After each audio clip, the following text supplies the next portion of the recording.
Rasulullah this time, he knows that they're coming to kill him. He calls for Ali. He tells him, Ya Ali, tonight, outside my house, the Quraysh are going together and they're going to plan to kill me.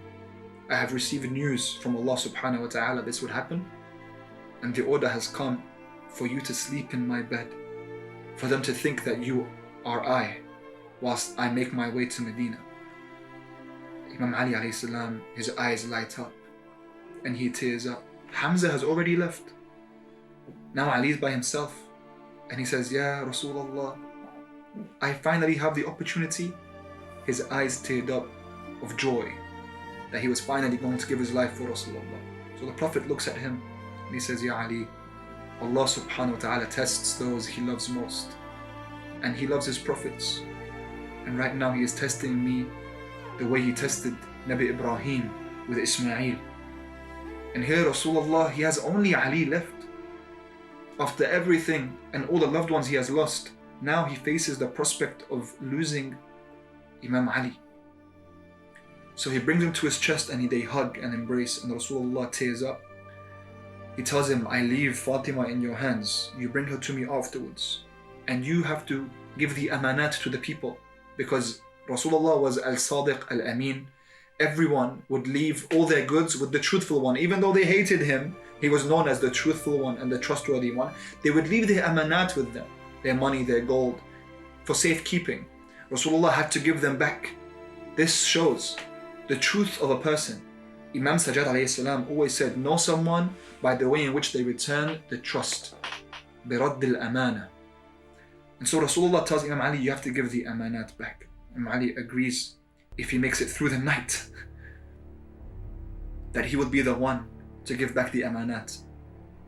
So Rasulullah, he decides at the right time to leave the house. In the middle of the night, the people of Quraysh had gathered around the house. And here is one of the miracles of Allah subhanahu wa ta'ala, where he veiled the eyes of the people of Quraysh as Rasulullah recited the verse that veiled them from seeing him. Where he recited, وَجَعَلْنَا مِن بَيْنِ أَيْدِيهِمْ سَدًّا وَمِنْ خَلْفِهِمْ سَدًّا فَأَخْشَيْنَاهُمْ فَهُمْ لَا يُبْصِرُونَ.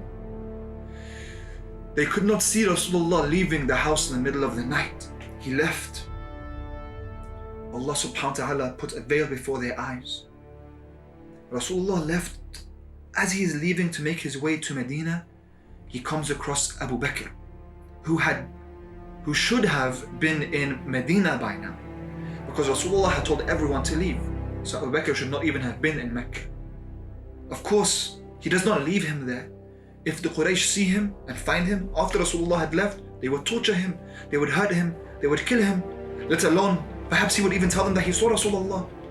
So he takes him with him, and they go and they hide in a cave. And another miracle on this night is the spider web that takes over the door of the cave, the entering of the cave, so that no one would think that they had been inside it. Meanwhile, the Quraysh decide they would go into the house at this moment. As they entered into the house, of all the chiefs, Abu Sufyan, Abu Jahl, from Amr ibn al-As to Khalid ibn Walid, they go into the house. Imam Ali alayhi salam lays on the bed. As they approach, Imam Ali comes out of the bed. He gets up. They're shocked. Ali, it's you. So Imam Ali alayhi salam stands and says, yes, it's me. They say, where is Muhammad? He said, I don't know where Rasulullah is. They look at him. Tell us where he is. Where has he gone? So he says, you told him to leave. So he left. And I don't know where he is. They were drawing their swords.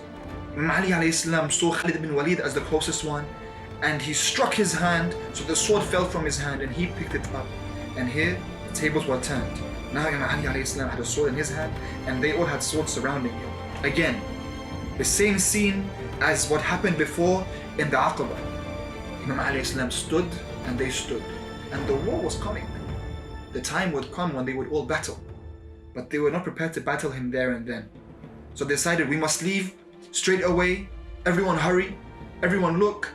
Call the trackers. 100 camels go to the one who finds Rasulullah. So they begin to track. They leave the house. Imam alayhi salam stays and he's safe. They leave, they begin to follow. The trackers end up following the footsteps until they get to the cave.